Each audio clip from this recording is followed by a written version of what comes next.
Washington Commanders rookie defensive lineman Johnny Newton got his first team reps of training camp on day 6 of Washington Commanders training camp and says he's still working to get all of his speed back from his foot injury. And that fact alone should terrify this offensive line. That and more coming up on today's episode of Locked On Commanders.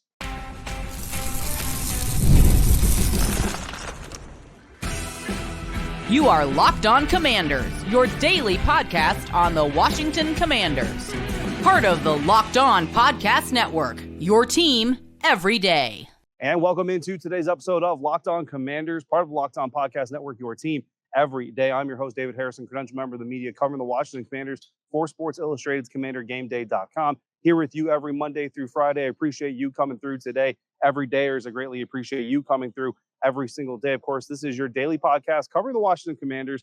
And if you haven't already, please subscribe for free on YouTube or wherever you happen to be listening to today's episode. And on today's episode, you're going to hear from Washington Commanders defensive line coach Darryl Tapp and wide receiver Bryson Trainor, one of several stars from day 6 of training camp practice here in Ashburn, Virginia. But first, we're going to talk about Johnny Newton, the rookie second-round pick out of the University of Illinois, getting on the field for team drills with the Washington Commanders for the first time in his NFL career. Of course, if you want to discuss that, anything else going on in this episode or anything else Washington Commanders related, just in general, all you got to do is send me a text message. Go to joinsubtext.com/LockedOnCommanders. Become a Locked On Commanders insider today. And from there, you can text me all your thoughts, your questions. I'll respond to you in kind, share bonus content with you, inside information from time to time. And of course, we have our now becoming regular Zoom insider-only conferences. We get on Zoom, we hang out for about half an hour. It's just good people talking about hopefully good football. Next one coming up Wednesday, looking about 7 p.m. Eastern time. So if you want to get in on that before that happens, again, join subtext.com/LockedOnCommanders to become an insider today. Today's episode is brought to you by FanDuel. Make every moment more as the playoffs wind down in other professional sports. The sports simply just don't sports the way that we always want them to until the NFL season comes back. But this summer, FanDuel is hooking up all customers with a boost or a bonus every single day. There is something for everyone every day all summer long. So go to FanDuel.com to get started today. Johnny Newton, Washington Commanders, second-round rookie, defensive lineman out of the University of Illinois. A lot of people had first-round grades on him coming out of college, but the predominant theory is that the injury that he suffered to his right foot before he left college caused him to slide down. After the college season was over, he had a surgical procedure on his right foot to fix that damage, rehab through it, all that stuff throughout the pre-draft process. And it's unknown right now if maybe some other teams had detected the similar issue that he had in his left foot, but he did have a similar issue in his left foot that the Washington Commanders discovered after they drafted him in April's NFL draft. Went ahead and had a procedure, very similar procedure to the first one he had that we're told to go ahead and go through there. And he's worked all the way back to getting his first team reps of the training camp session here on the 6th day. And immediately, his very first rep on the field, got immediate penetration off the line of scrimmage, incredible burst, got inside in between the guard and the centers on the offensive line, and was right in quarterback Sam Hartman's face. So it was with the 3rd/4th team, whatever you want to call it. Basically was out there with some backups, but he showed that initial burst, showed that ability to get through the line, everything you draft Johnny Newton to be able to do. And again, this wasn't his first practice of training camp. He was doing individual drills with the defensive line group, with defensive line coach Darryl Tapp, who you'll hear from here in just a little bit. So he has been getting work since the beginning of training camp. But that injury to the opposite foot that he had already from his college days cost him his rookie minicamp, cost him the OTA period, cost him the mandatory minicamp. So it wasn't until the very first day, opening day of training camps, that he actually got his first NFL practice reps. And he's just been working his way through the entire first week. Tuesday marking the official start of the second week of training camp. We get one day today. Then the players have a day off. We're back Thursday, Friday. I think Saturday. I think we're off again on Sunday. So the players starting their second week. Johnny Newton starting the second week off right, getting his first team drills of the session. And he told us in the media tent after practice that he's been attacking his recovery, which I think was the perfect way to put it. Because when you look at a Dan Quinn-led team, what is one of the words that you would use to describe a Dan Quinn-led team? Attacking. So Cam Newton. So Johnny Newton coming out here saying that he's attacking that recovery, attacking that injury and that procedure, same way he did the last one. And it kind of comes from, it's unfortunate that a guy so young would have that experience already or have that ability, but said, I've already been through this. I've already gone through the procedure. I already knew what to expect. I already knew what to do. So he came back from it. And I'll tell you guys, from watching him do the individual drills on day one of training camp. I've been keeping a good eye on him, going to the defensive line individual drills pretty regularly here in training camp so far. He is fast on his feet. He is fast off the line of scrimmage, and he is hitting these drills with the effort that every single other player. There is no holding back. There's no tentativeness. There's no hesitation. There's no, hey, Johnny, do this rep and then take the next one off. No, he's coming back in the rotation. So again, talking about, being cautious and being smart about doing things. We talked about this before about Dan Quinn and his coaching staff, making sure that they're not bringing him back till he's 100%, until he's ready to fully go. They don't want to bring him back and say, okay, you're going to do a little bit here and then you'll take a break. No, we want to bring you back when you're ready to go and give yourself, but also this team, everything that you want to give. And it looks like they've waited the exact amount of time they needed to. Johnny Newton coming back, looking very, very strong. We talked about him itching to get on the field, right? That's how it was put by Coach Dan Quinn. They said he knew that he was itching to get on the field. They were going to work him back in there as soon as possible. He did say on Monday that we would see him on the field, quote unquote, soon, just not on Monday for team drills. I asked him Tuesday morning before practice, and Coach Quinn did confirm to us then that Johnny Newton would be getting involved in his team reps. I talked to Ryan Kerrigan, the assistant linebackers coach and pass rush specialist. I said, we're told Johnny Newton's itching to get on the field, and Coach Kerrigan told us on yesterday's episode, itching is putting it incredibly lightly. And I think that you could see that in his behavior and in his play on the practice field on his first day, again, doing those team drills. So we're also going to hear from not assistant. We're going to hear from defensive line coach Darryl Tapp. We're going to talk to him about a numerous amount of things, but also talk to him about Johnny Newton getting on the field. You're going to love how excited Darryl Tapp is that Johnny Newton was able to get on the field, how happy he is for him, knowing what that is as a player to go through that kind of stuff and to have to do that in the beginning of your career. Certainly a struggle that no player wants to go through, but his coach, Darryl Tapp, very happy for him to get on the field. So we'll hear from the coach about that. Also asked him getting that speed back, and that's kind of what I referenced in the very beginning, because like I said, he looks very fast off the line of scrimmage, looks very fast in the drills, and he said, I'm paraphrasing here, but he said Rome wasn't built in a day, right? So he's taking that kind of approach with it. He's going to attack that. He's going to work on it. He does look forward to getting back to 100% and getting 100% of his speed back, but he's not there yet. And I'm telling you right now, guys, this dude is so quick off the line of scrimmage. And if you haven't seen, there is a video on my Twitter account, DHarrison82 on Twitter. From today, there's one from previous in the training camp session as well. You can see how quickly he gets off the line of scrimmage. That's not 100% Johnny Newton. When he gets to 100%, this offensive line, and of course, every offensive line that he's going to face during his NFL career, and specifically during this rookie season, they've got a lot of work ahead of them when they get this guy on the field, especially when you think like he's basically the third or fourth defensive tackle. I'm going to go ahead and say he's the third, but officially he's like the third or the fourth defensive tackle in this team's rotation. If that's your third best guy, offensive lines have got a lot of work ahead of them in the coming season dealing with Johnny Newton. So a bunch of stunts, a bunch of twists. They're not holding back on him. They're like I said, there is no take this rep off. There is no, we're only going to have you run straight. No, we saw Johnny start at the 5 tech, work his way inside, twist with his teammates, playing a lot of games up there, pass rush games. Again, he's full go, full speed, not getting all second team reps. He did start a little bit with the third team, like I said, but when he is on the field, they're not asking him to take any gas off of or any pressure off of the gas. He's going full speed ahead. Very good to see Johnny Newton back on the practice field. Also good to see Jayden Daniels continuing to impress the crowd here. The fans in attendance were very happy with him. Wide receiver Bryson Trainor, also very happy with him. You're going to hear from him later on in this episode. But coming up next, our Eye on the Tigers segment for day 6, how Jayden Daniels did in multiple team sets on Tuesday. That's coming up next on today's episode of Locked On Commanders, part of the Locked On Podcast Network, your team every day. And today's episode of Locked On Commanders brought to you by FanDuel. I love sports. I love them so much. I'm out here in the sweltering heat with you guys talking about Washington Commanders practice. We're talking about practice, but I love them so much I never want them to stop, right? So when the NBA playoffs, the NHL playoffs wind down, when the Major League Baseball season isn't into the pennant chase fully just yet, the Olympics are a nice addition this year, but we don't get the Olympics every year. So simply the sports usually this time of year aren't sportsing the way that we want them to, but FanDuel lets me keep sportsing whenever I want, because all I got to do is open the FanDuel Sportsbook app, imagine any bet I want to place, any way I want to get into the competition, and I am back in the game. And this summer, FanDuel is hooking up all customers. They boost or a bonus every single day. That's right. There's something for everyone every day, all summer long. New customers, you can get $150 in bonus bets with any winning $5 bet right now. And this Tuesday, FanDuel had a Dinger Tuesday offer where you place your bet and you get bonus bets for every home run in every Major League Baseball game that day. So head over to FanDuel.com, start making the most out of your summer. FanDuel, official sports betting partner of Major League Baseball. We're keeping our eye on the Tiger, former LSU Tigers quarterback, Heisman Trophy winner, now Washington Commanders franchise quarterback or future franchise quarterback, Jayden Daniels.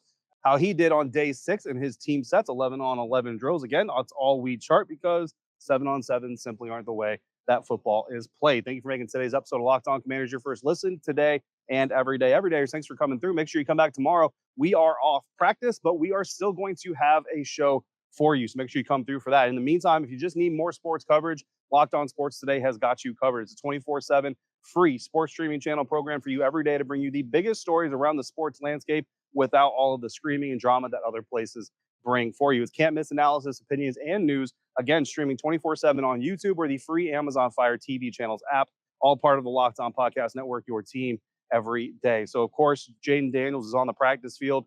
Eyes are on Jayden Daniels, and we had our eyes fixed on the future franchise quarterback here for the Washington Commanders on Tuesday, just like we have had the entire 5 days of training camp leading up to it. And on Tuesday, Jayden Daniels went 11 for 18 in the team drills, 11 on 11s, 61% completion percentage. Not a great completion percentage, but he did throw a touchdown. He was sacked one time.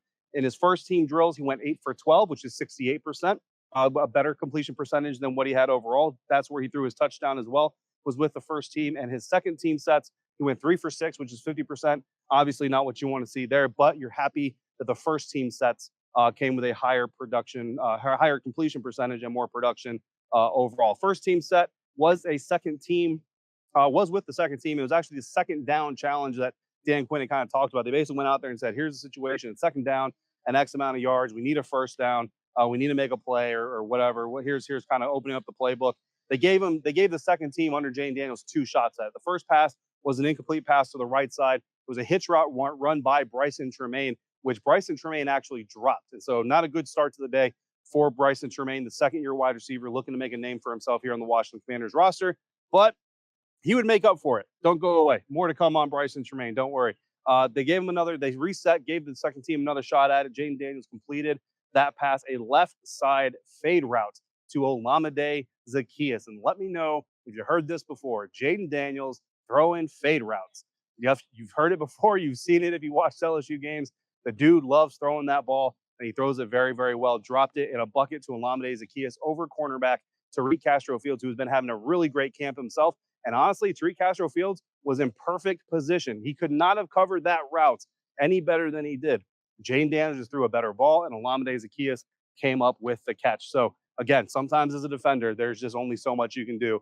Tariq knows that, and even as frustrating as it is, that's how it goes. That's how it started off the day. Second team drills for his next time again. He only threw one pass on this one, a lot of run plays in that session. It was a right side rollout. He actually rolled out of the pocket after getting some pressure and found Jahan Dotson on the sideline. Jahan Dotson made a lot of nice catches. Again, in fact, if there's a single player who probably had the best day of day 6, it would be Jahan Dotson. I know a lot of you guys have been kind of wondering, where's Jahan Dotson? Has he disappeared? What is he doing? Today, he had a very, very solid day, which is great timing because he also met with us in the media tent after practice. Next set for Jayden Daniels was with the first team. Started off 0-1. He attempted a shovel pass. Play broke down. Nothing really opened up. Jayden tried to kind of just flip the ball out to B-Rob. Unfortunately, B-Rob broke one way, the ball went the other, so it fell incomplete, but not a bad attempt and certainly not a turnover-worthy play, which, of course, you want to avoid. Next pass was completed. It was a screen pass to Austin Eckler. Honestly, would have been blown up by the defense, but the pass was completed. Next pass, incomplete, overthrew deep, Terry McLaurin deep on the left side of the field.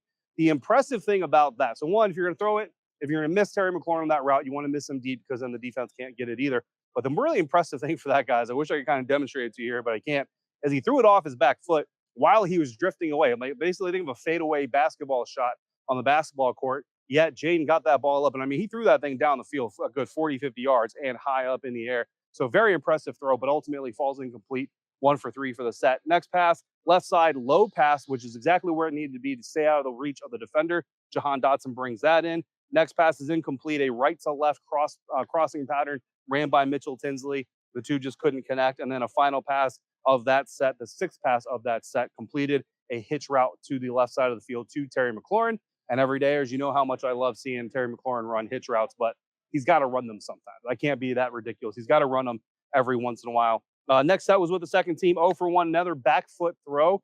This one intended for Mitchell Tinsley, and this one, again, another just incredibly impressive throw considering that he's throwing it off his back foot under duress. It was just incredible. Next pass was also incomplete. Left deep side of the field to Jahan Dotson. Jahan got his hands on it, kind of bobbled out of his hands a little bit, but Chigozie Awuzie, the undrafted free agent cornerback out of Colorado State, made a really good play, was in really good position. That time, the defense won. So again, defense was in the good spot. Receiver ran the right route. Ball was in the right place, but the defense came up with the win. You don't hate that competition. Completed the last pass of that set, left side scramble to Zach Ertz. So that was first team. I'm sorry, I said second team. It was a first team set. 1 for 3 for the total set, completing his last pass to the left side of the field after he had to scramble to tight end Zach Ertz. And that mobility, that ability for Jayden Daniels to extend plays, shining all through training camp. You guys are going to really enjoy watching that if you haven't already gotten the opportunity to. Final set of the day, another first team set. Completed the first pass of the day on a fade route to Terry McLaurin on Emmanuel Forbes. And guys, I'm not even kidding you. Coach Felix was there. Serge the shooter was there. 3 of us were standing together. I said to both of those guys, here comes a fade to Terry McLaurin. Now, to be fair, I actually said slot fade because Terry was originally lined up in the slot, and then they had to kind of reset some things. But bottom line is I called the fade against Emmanuel Forbes in man coverage. They were single high on the safety. I knew the safety wasn't going to get over in time. Terry ran that fade, and Jayden just dropped it, guys, into the bucket. It was an amazing play. Very next pass, completed short out route to the left side of the field by De'Ami Brown. Nice route and catch by De'Ami. Next one was also complete. Scramble. Jayden Daniels scrambled to the right side of the field and found Jahan Dotson again on the sideline. Again, just another good day for Jahan Dotson. And I lied. He actually had one more first team set. This one, game situation, 50 seconds left, down by 4, and they started on their own 35-yard line. So very interesting scenario. Not a very advantageous one, right? Jayden completed his first pass of the set, right side wheel route to Jahan Dotson. Great route, great ball. Amazing anticipation. And when I tell you that Jayden Daniels throws with some anticipation that I've never seen on a Washington Commanders practice field before, I am not exaggerating, guys. There are some anticipatory throws that Jayden Daniels is making out here that is going to turn your heads if you get this chance to see it. Next pass fell incomplete. I call it a defensive pass interference on Emmanuel Forbes. There was some argument on the sideline on whether or not it was a DPI. The refs on the field didn't throw the flag, but I don't care. It's my show. I'm charting it. It was a DPI to Emmanuel Forbes, so I'm calling it. So there's no pass there. Next play was a dead play / sack. John Allen beating Nick Allegretti to the attack point and getting to the quarterback. Next pass that actually counted incomplete. It was a late throw over the middle to Jahan Dotson. Mike Sainristil, the rookie nickelback, made a great play to break that up. And then the next one was completed a slant route to Zach Ertz, who was being defended by Jeremy Chin. Ertz got the ball, got into the end zone for a touchdown, what would have been a theoretical game-winning touchdown. So it's the second game-winning drive of Jayden Daniels training camp, if you're counting. Zach Ertz then punted the ball into the stands and received a 15-yard unsportsmanlike conduct flag, as he should. We've got a few other notes to go over real quick before we get to our interviews. Nick Allegretti was back as the first team left guard on Tuesday.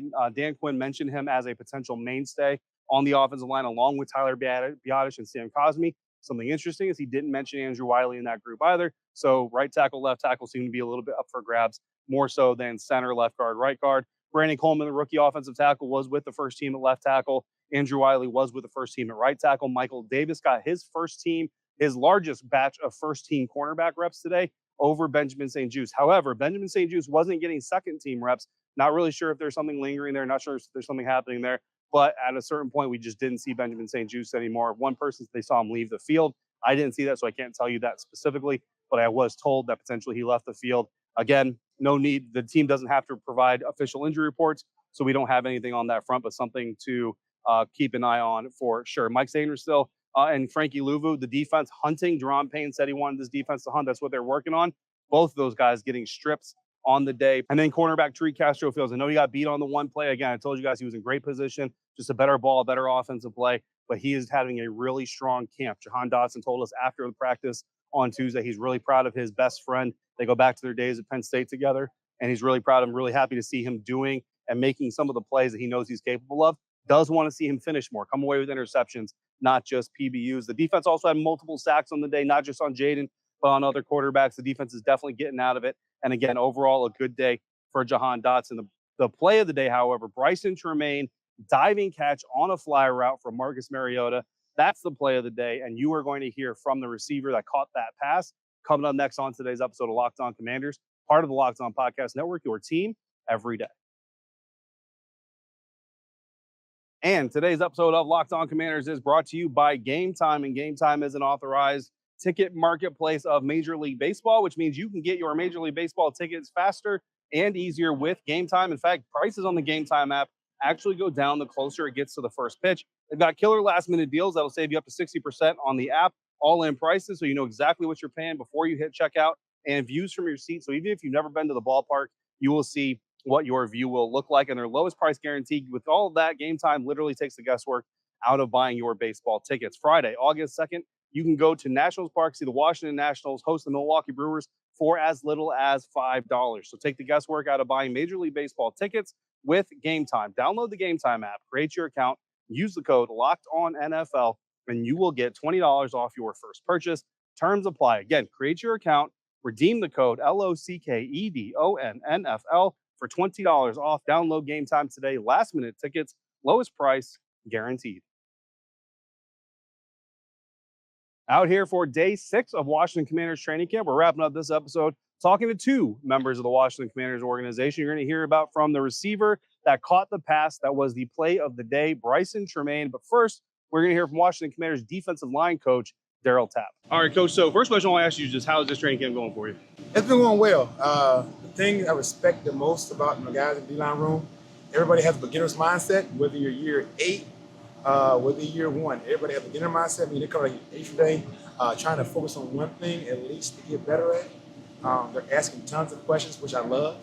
They're just trying to get better each and every day. So I've truly respected about my group. But camp as a whole has been good. I have a dynamic group of coaches I get to work with on the defensive side of the ball. We get to go against another dynamic group on the offensive side of the ball, so it's been really good.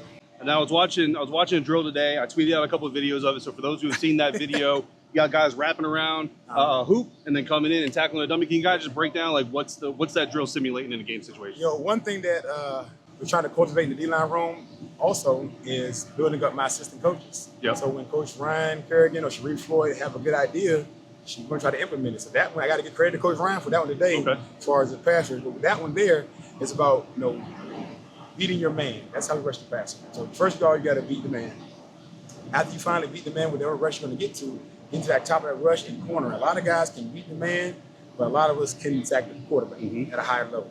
So we're trying to build that with these guys right now, beating your man at the top of the rush, beating over the corner, and then finish on the quarterback. And then just having some fun as far as the aspect of tackling in the crash pad today. Because we're all big kids, so we want to enjoy that and live that moment. That was a lot of fun. Just watch. I was trying to get one of the other media members to get in line and see if he got. Because that way, if he got in trouble, it's not me getting in trouble. Right? I can be like, I don't know why he did that. It's crazy. Too. He's great. Speaking of Coach Kerrigan, how's that going? How's his coaching developing as you're working with him? Amazing, man. That's been my guy, my brother since 2013. We played. We've always been on the same page. Always saw things the same way. So it's been really cool having him as my right-hand man and Sharif Floyd as my left hand. So he's definitely finding his space.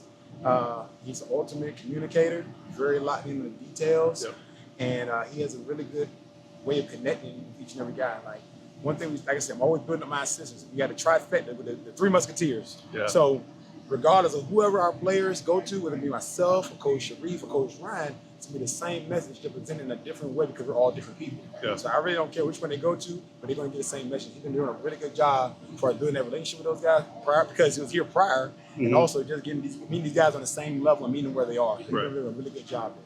And then Coach Floyd doesn't have the energy level you got, but I notice he does have some energy to him. How has he been beneficial specifically as an assistant coach for you? He's been really good. He's learning how I like to operate and how I like to rock.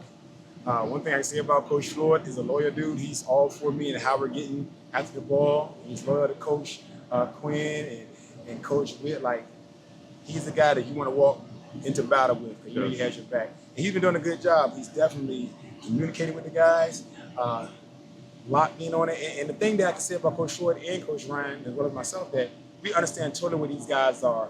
We all put our hand in the dirt at a high level in the league.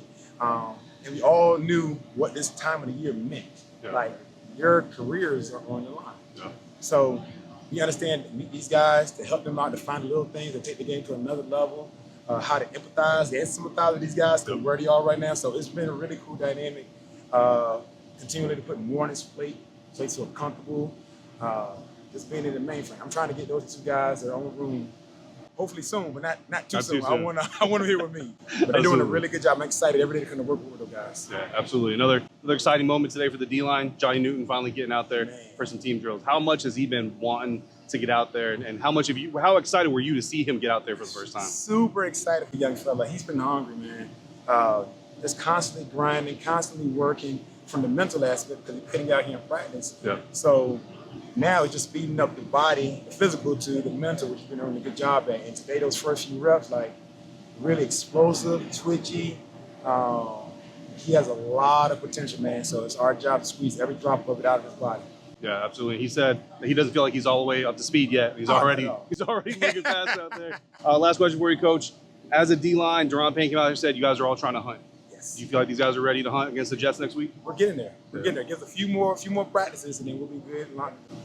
Appreciate you, Coach. Appreciate it, man. All right, that was defensive line coach Darryl Tapp. Now we're going to turn the page to the offensive side of the ball. Bryson Trainor caught a pass on a deep ball from Marcus Mariota, and the young fella had to stretch out, put his body on the line to bring the ball in, and that is exactly what he did. So let's hear from Bryson. All right, Bryson, bro, play of the day, hands down, play of the day, laying out for that ball. I mean, as a receiver, man, what's going on as you're tracking it, as you're seeing it come in and you're laying out, just break it down for us non-receiver types, what that's like and what the process is. I think it's just going back to practice, like with Coach Bobby, every day we're working on over the shoulder. I'm out here early doing the jugs every day. So it's not really like, you're not really thinking that much because you've done it so many times. You just trust in the training that you've done before and you rely on that. Just go out there with those instincts. Yeah. What does it feel like when you get up though? The pass. It feels good, obviously. Feels good? You know, it feels good to make that catch and you know, on a big fourth down like that and help the team. And Marcus put a perfect ball out there for me to go grab. And you know, it feels good. Absolutely, man. You've been having a good camp, man. You're taking advantage of your opportunities. What's it feel like? I mean, you've been growing. I've been telling people, like, on the sideline of media folks, we think we know everything, right? So we keep talking. I've been telling people for a couple years now, man, Bryson's solid, Bryson's strong. How do you feel like you've developed so far coming into this training camp? Yeah, I definitely feel more confident than last year, coming in as a rookie last year. Yeah. And obviously being here the whole entire spring and learning the offense with Cliff and being with all the quarterbacks and in the receiver room. So just definitely more comfortable and confident. And, you know, I feel like the training I did this spring and summer really helped me with, you know, with my speed and my physicality. I'm a little bit heavier than last year. So in the blocking game and everything, I just feel more comfortable and confident. Yeah, a little heavier, man, but you're still getting down that field. I'll tell you, competition, right? Position battles, competitions, all that stuff. Dan Quinn just preaches competition. Like you said, second year here. What's the difference? How's the difference feel? How can you explain the difference to those watching off the field? It's just, you know, every single day, Coach DQ, we have some kind of competition, whether it's like that second down period, that red zone period, the 2 minute. I mean, there's multiple competitions throughout the day. And like, you know, that's when you really got to, you know, I mean, you're locked in the whole day, but when it's that competition, it's like, you know, there's stuff on the line, and then we go inside and have meetings, and he has whoever won the offense, defense, and, you know, we're all competitive dudes here in the league, and we want to win. So, you know, we want to do it for the person next to us and, you know, get that done. Yeah. So everybody talks about Terry McLaurin and all the quarterbacks he's had to play with, right? But, I mean, you've been through a lot of quarterbacks already, too. Sam Howell, Jacoby, Jake Fromm was here last year, and then now you got Jayden, Marcus, and Jeff, and Sam. So how does Jayden stand out among the crowd as a quarterback? I mean, just, you know, you've seen the deep balls he's throwing through the one to Terry, and I mean, there was one where he was like scrambling. It looked like his legs got crossed up or whatever. He stayed up and then, you know, still made the throw. Like, just stuff like that, just freakish athleticism, and then just being able to put the deep balls out there just right on the money for dudes like, you know, Terry or me or OZ to go grab and just give us a chance, because that's really all we need as a receiver. Just put the ball out there, give us a chance. Exactly, man. Let you make a play. Yeah. You got a day off Wednesday. What's your day off strategy? Because I know you want to stack a day like this. Coming back on Thursday, you want to stack those days. What's your plan on Wednesday to make sure you're ready to do that? Just get the body right, get the mind right.